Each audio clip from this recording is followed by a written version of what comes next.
Hi guys, happy Wednesday. Today is such a fun, special day. First of all, it's my birthday. And I tell you how old I am, just really old. And also, so excited because we get to do your awards today. Yay! So on our class calls today, I get to tell you all the amazing things. Well, I wish I could tell you all the amazing things, but then we'd be like on the phone throughout the whole day and through the night and the next day. So I just get to present your awards to you, which I can't wait. So we've got to hurry up and get through this so we can get to that, right? Let's see where we left off. Oh yeah, Honey's dad found the trash under her bed. She shrugs. I can't believe we left the garbage there, whispers Lumpy to Stingray. It's been a lot of days. I thought you took care of it, Stingray whispers back. I thought you took care of it, says Lumpy. The dad clucks his tongue. There's a ton of junk under here. Will you go get the vacuum cleaner? Honey bends and looks under the bed. Several necklaces, crumpled strings of toilet paper, some sky blue ribbon, a plastic tiara, some white lace, and a lacy royal blue sock. Stingray's stash of Daisy Sparkle costumes is down there. She pulls everything out and spreads it over the patchwork quilt. Honey sorts through the sparkly things for a minute. Then she picks up, not Stingray, but the shark. The new shark she didn't even look at when it first arrived. The new shark she's hardly even played with. Honey takes that shark and wraps her in lace and sky blue ribbon. Stingray's lace and sky blue ribbon. Honey winds a silver necklace 4 times around the bit of the shark that is most like a neck. Stingray's silver necklace. Honey announces, Dad, I thought of a name for my shark. How nice. The dad is pulling bits of Lego, scraps of paper, and several books from under the bed. Don't you want to hear what it is? Sure, but I asked you to go get the vacuum. Her name is Daisy Sparkle. Do you think that Stingray's gonna like that? Stingray's favorite name from Stingray's favorite movie. Great. The dad pulls his head out from under the bed and examines the Daisy Sparkle shark in her finery. She looks fancy, doesn't she? She's going to a fiesta, says Honey. Can it be a vacuuming fiesta? Asks the dad. That's a dad question, isn't it? A funny dad. Okay, Honey agrees. She runs down the hall with the shark, trailing a pretty piece of sky blue ribbon. Stingray, immobile on the easy chair, cries without tears. Rum, rum, rum. The vacuum makes a very, very large noise. Rum, rum, rum. Lumpy huddles closer to Stingray and puts his buffalo paws over his eyes. Rum, rum, rum. Tell me when it's over, he says. What are you scared? You're going to be sucked into the vacuum cleaner? Stingray's cranky, watching Honey do her chores with Daisy Sparkle shark tucked under one arm. Stranger things have happened, says Lumpy. You're way too big to get sucked into the vacuum, snaps Stingray. Get over it. Haven't you seen the people vacuum like 1,000,000 times? Lumpy doesn't answer. His eyes are squeezed shut. Well, haven't you? Presses Stingray. Lumpy mumbles into his paws. What? You can speak up. They won't hear you with all that noise. I always hide. I thought you were tough and brave. Stingray is in no mood for this. Don't fall apart on me now. The dad is making Honey do a very thorough vacuuming job. She cleans under the bed. He pulls the shoe out of the closet and has her get to the corners. Shoes. He moves the toy box and she vacuums the dust underneath. And a mouse. She vacuums a mouse. A toy mouse that was underneath. Bonkers has been sucked up into the vacuum cleaner with no more sound than a slight bumble-wumble.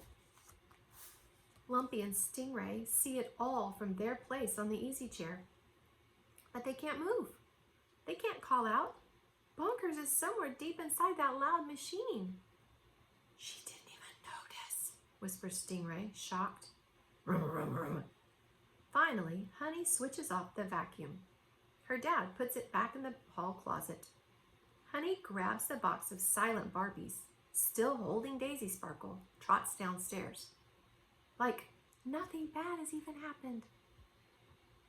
In the middle of the night, when the people have finally all gone to bed, Stingray, Lumpy, Plastic, and the remaining toy mice launch a rescue operation.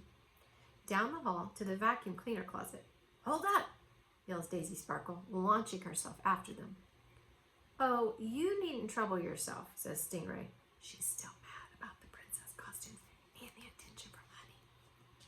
Excuse me, but members of the Chewing Society of North America look out for their own, answers Daisy Sparkle. We'll manage without your help. Stingray's polite, but barely. We got along before you came here after all. Daisy Sparkle ignores her and thumps along after them. Lumpy and Stingray pry open the closet door and drag the vacuum out. There's a small plastic door in its side. Lumpy unlatches it and, thank goodness, inside is a puffy gray vacuum bag. Only it doesn't have a hole at the top. In fact, it has no discernible opening at all. Make a prediction right now of how you think this is going to go. But how are they going to solve this problem?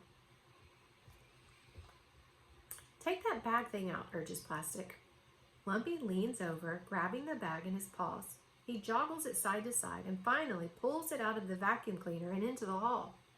The bag is larger than he is, and the hole where it connects to the hose is a tiny round aperture not much bigger than Bonkers. Lumpy calls down, "Can you hear me?" There's a very quiet squeaking. "Alive!" cries Rocky. "We're here to help you," calls Lumpy. "Can you see the hole at the back? Climb up to it." The squeaking becomes muffled, as if Bonkers has his mouth full of dust. "Can you move yourself at all?" There's a slight wiggle in the bottom corner of the bag. "He never should have been under the toy box during vacuuming," says Brownie to her fellow mice. "He should have hid in the bookcase with the rest of us." "Is he climbing out?" wonders Millie. "Can he do that?" "He's got dirt on top of him," says Lumpy. "I don't think he can get to the opening." "Let me shake it." Stingray holds out a flipper. "Maybe he'll fall out." Lumpy isn't sure. "Won't we get dust all over the hall? How will we clean it up?" Stingray gives him a serious look. "If we don't get Bonkers out, you know where he's going to end up, don't you?" "No." "In the dump, that's where," cries Stingray. "He'll be tossed in a pile of," here we go, "old sour milk cartons. No one will love him anymore, and it'll smell like throw up." Lumpy hands Stingray the vacuum cleaner bag. She turns it so the hole is pointing at the floor and shakes as hard as she can. Nothing comes out. Stingray rears on her tail and jumps up and down. More, nothing comes out. "You're doing some good bouncing," says Plastic kindly. "But he's still in there," says Lumpy. "I know." Stingray drops the bag dispirited. There is a silence. Then Daisy Sparkle announces, "I'm going to try." "You?" Stingray shakes her head. "Yeah, me," says Daisy Sparkle. She hurls herself onto the vacuum cleaner bag. Grunk, grunk, grunk. She chews the part of the bag where they can see Bonkers wiggling. Grunk, grunk, grunk. She spits out dust and baby powder. Grunk, grunk, grunk. She chews some more. Spits. And now there is a nice size hole for Bonkers. "Show yourself, Mousie," calls the shark. First, pink, dusty nose, then plump, dirty, white mouse, then long, softy tail emerges from the vacuum bag. Bonkers shakes himself, scattering dust, and smiles. "The Chewing Society of North America," he yells. There is their rescue team.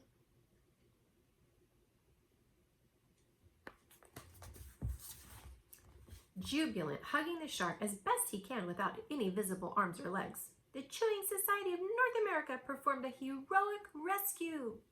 Daisy Sparkle pats him with a fin. Bonkers Bonkers shakes himself and then runs over to Millie, Brownie, and Rocky. Hey, how did you guys know I was chewing from the inside too? I chewed the inside and the shark chewed the outside, and together we did teamwork. Hooray! Yelled the mice. You guys should try it, says Bonkers. I bet you could chew as well as me as if you practiced. I chewed myself out of that bag almost. I really almost did. Stingray and Lumpy try to pick up clumps of dirt and chewed vacuum cleaner bag off the hall floor, but it's impossible. Thanks a lot for the mess, Stingray huffs at Daisy Sparkle. That's not very nice after Daisy Sparkle did that. Eventually, Lumpy trots down to the kitchen and brings up the whisk broom and dustpan. They clean as best they can, then shove the vacuum bag back into the machine and hope the people don't notice the hole. Do you think they are? They will. All right, guys, leaving you there. Make it a great day.